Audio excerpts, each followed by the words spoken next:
Depuis 5 ans, ce concours qui s'appelle Famille à énergie positive, qui a démarré en Haute-Savoie avec 200 familles et qui est à l'heure actuelle à l'échelle nationale avec 5000 familles engagées pour cet hiver. Chaque hiver, on relance le défi.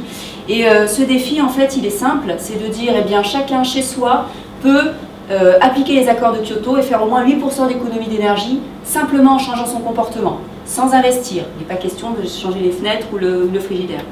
Donc on a 5000 familles engagées, des équipes de 10 familles sur 16 territoires en France. On forme les animateurs locaux en fait, qui eux coachent des capitaines, qui coachent les familles. Voilà, et pendant toute une saison d'hiver, les gens vont apprendre à faire des économies d'énergie. Ils auront fait leur diagnostic de l'hiver d'avant. Donc on a un site, vous pourrez aller voir, qui s'appelle Famille Énergie Positive. Les gens vont rentrer leurs données de référence de l'hiver d'avant, parce qu'ils vont se comparer par rapport à eux-mêmes. On ne peut pas comparer une famille chauffage au bois dans une maison individuelle avec un logement collectif chauffé à l'électricité.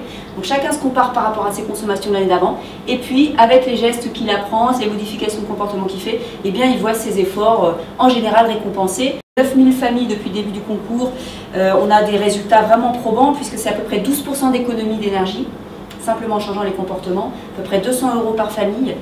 Ce qui est intéressant, c'est qu'aujourd'hui en France, c'est un des rares opérations concrètes, conviviales, mesurables qui existent et où tout le monde peut s'engager. C'est gratuit.